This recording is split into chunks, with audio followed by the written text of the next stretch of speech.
Hallo, hier in India werk ik samen met Fields of View. En Fields of View is gespecialiseerd in de aanpak van wicked problemen.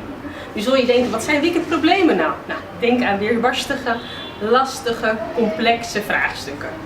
Zoals armoede en veiligheid. Bij dat soort vraagstukken is het heel moeilijk om burgers echt te betrekken en te bereiken. Dat heb ik zelf ook ondervonden toen ik raadslid was, onderzoeker en docent. En wat Fields of View doet, is het verbinden van die leefwereld van die burger en de systeemwereld van de professional. Ze bouwen bruggen.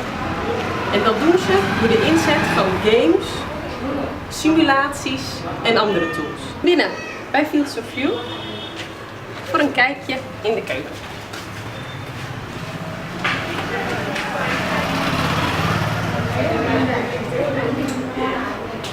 Hey Stuti. Hey Artie.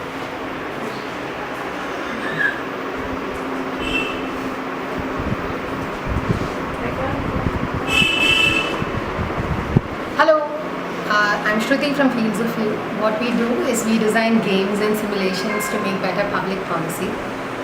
One of the challenges policymakers face is that in order to make policy making more responsive, you need to take into account the needs of marginalized communities. This poses a challenge because of diverse literacy levels as well as different languages, especially in a context like India. Therefore, what we do is we design games which become a tool for policymakers to engage with marginalized communities, to understand their needs and preferences, as well as to collect data about what they want, which can be used to make more responsive policymaking. Games provide a fun, immersive, and non-threatening space where different people can come together and engage with each other. The choices that people make in a game become data which can be used to understand needs and preferences of people. For instance, we have a game called the city game. Players play in turns and they're asked to build a city that they want to live in. The game is divided into 3 parts: briefing, gameplay, and debrief. We have played over 100 sessions of the city game, which provides insights into different groups and their needs. For instance, we had a session with participants from the Netherlands, where initially there was little or no conversation among players. Only later in the game, they started discussing with each other what they wanted from the city. When this was pointed out during the debrief, they realized that they did not really consult with each other and mostly saw the city as an individual and not as a collective. We have seen that the younger the audience is, there is more interaction and there is more discussion. As we grow older, we tend to assume that we know better.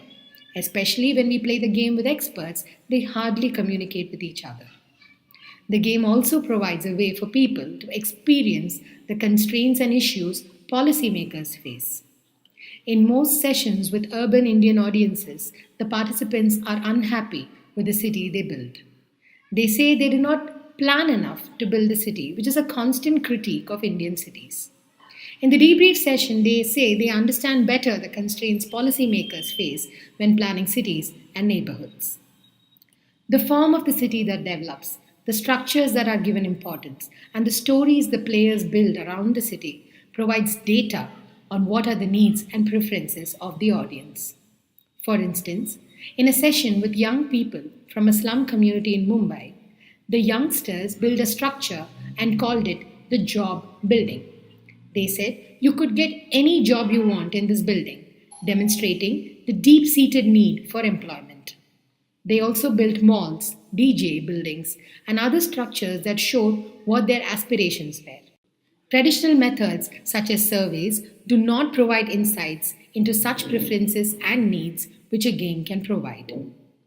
In another session with children, they built a walkable city, a city where the children can walk from home to school and to their playground. Games also allow us to access audiences who do not traditionally participate in different aspects of policy making.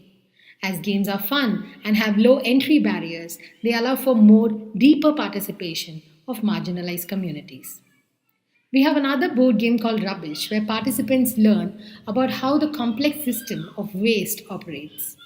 We have trained sanitation workers to become facilitators of the game so that they can play with different audiences to educate them about the waste system. As games can be designed to maximize the use of visual and tactile space, they do not need high levels of literacy and knowledge to participate. They provide a fun and immersive experience, and participants remain engaged throughout the entire process. And thus, games provide data which can be used for more responsive policy making.